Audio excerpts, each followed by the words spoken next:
Belakangan ini, platform seperti YouTube dipenuhi dengan video-video sensasional yang mengklaim bahwa kebijakan Presiden Prabowo Subianto telah membuat Singapura menderita dan panik.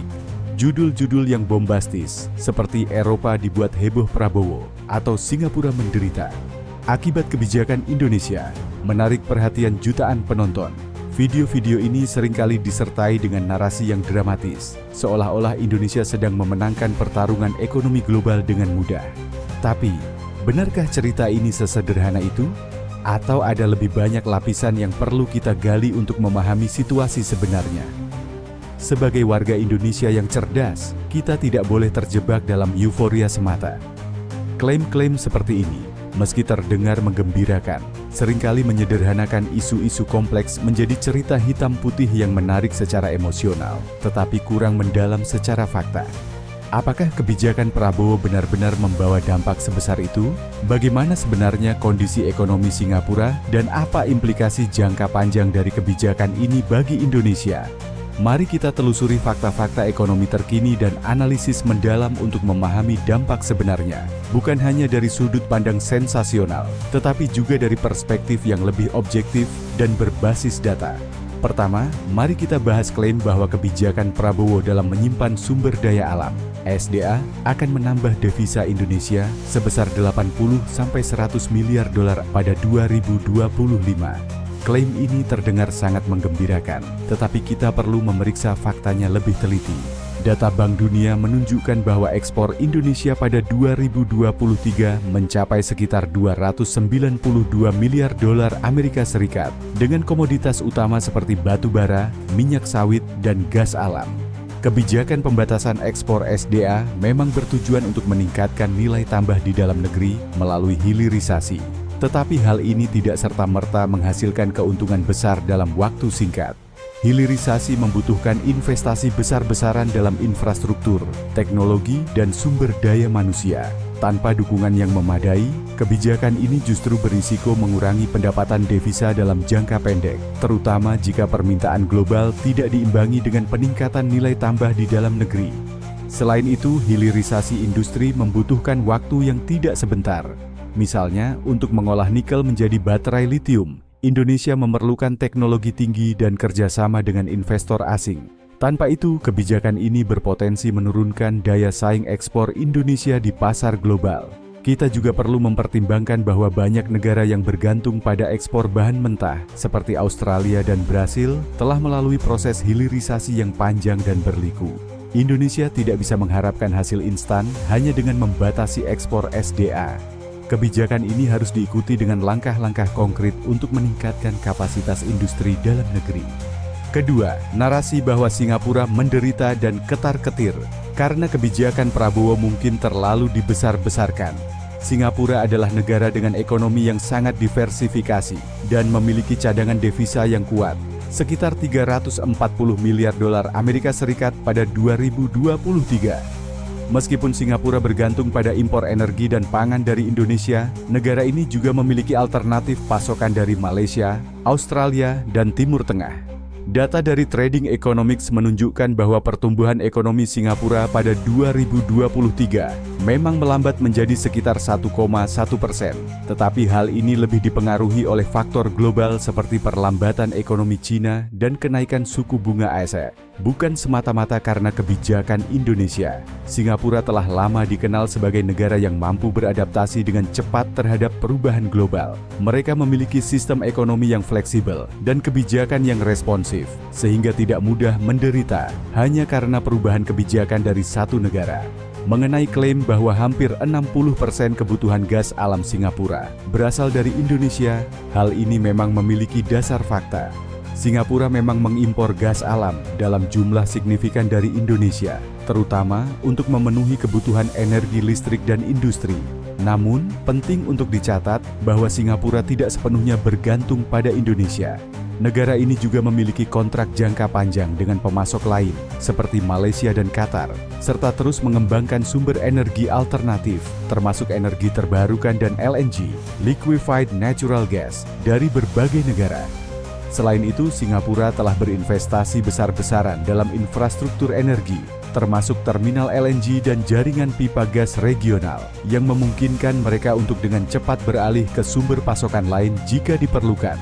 Faktanya, Singapura adalah salah satu pusat energi terkemuka di Asia, dengan kapasitas penyimpanan dan distribusi yang canggih. Mereka memiliki strategi energi yang sangat matang, termasuk diversifikasi sumber energi dan peningkatan efisiensi.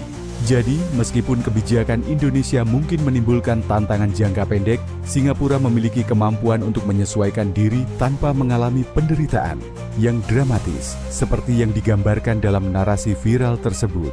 Dengan demikian, klaim bahwa Singapura sangat bergantung pada Indonesia untuk gas alam memang memiliki benang kebenaran, tetapi konteksnya perlu dilihat secara lebih luas.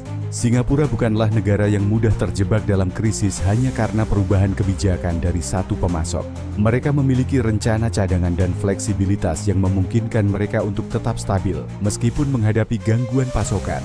Ini adalah contoh bagaimana negara dengan perencanaan matang mampu mengelola risiko ekonomi dengan baik.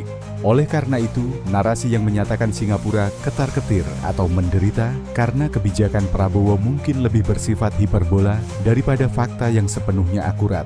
Ini bukan untuk meremehkan dampak kebijakan Indonesia, tetapi untuk menempatkannya dalam perspektif yang lebih realistis dan berbasis data. Ketiga, mari kita bahas lebih dalam tentang kebijakan hilirisasi dan tantangan ekonomi domestik. Kebijakan hilirisasi yang digaungkan Prabowo memang patut diapresiasi. Namun, perlu diingat bahwa peningkatan nilai tambah SDA memerlukan infrastruktur, teknologi, dan sumber daya manusia yang mumpuni. Misalnya, industri pengolahan nikel di Morowali membutuhkan investasi miliaran dolar dan tenaga ahli asing.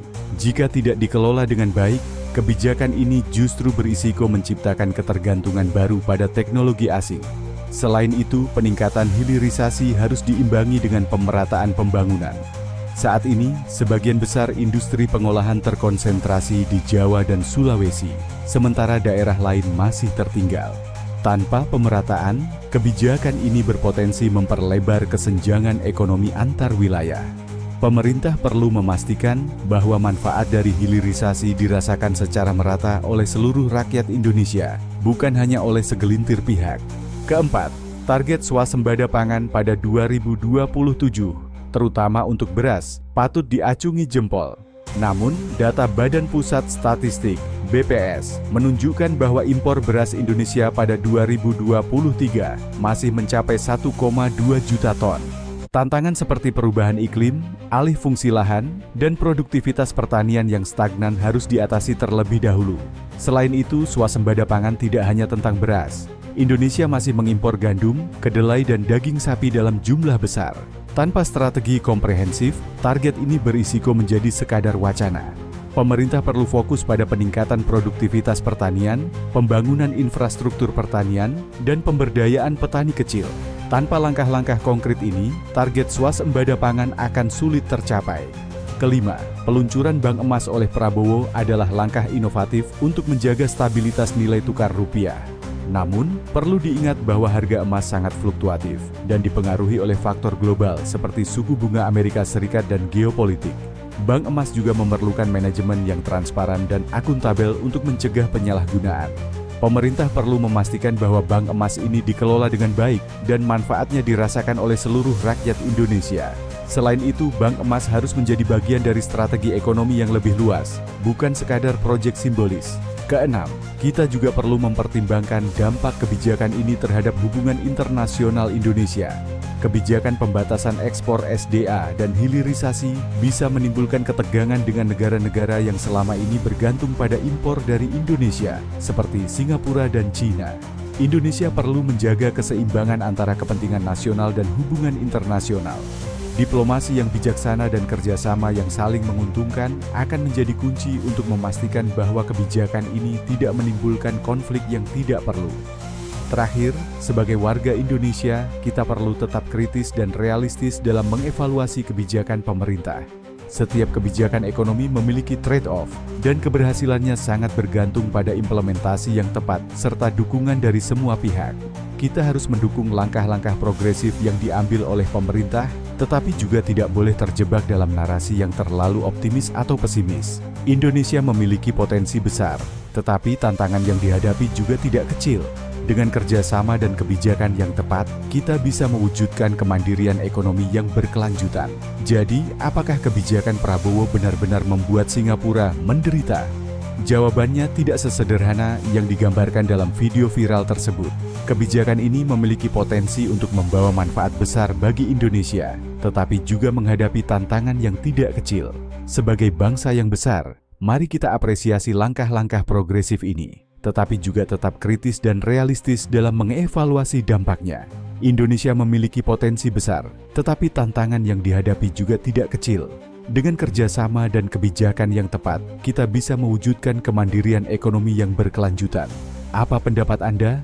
Mari kita diskusikan lebih lanjut.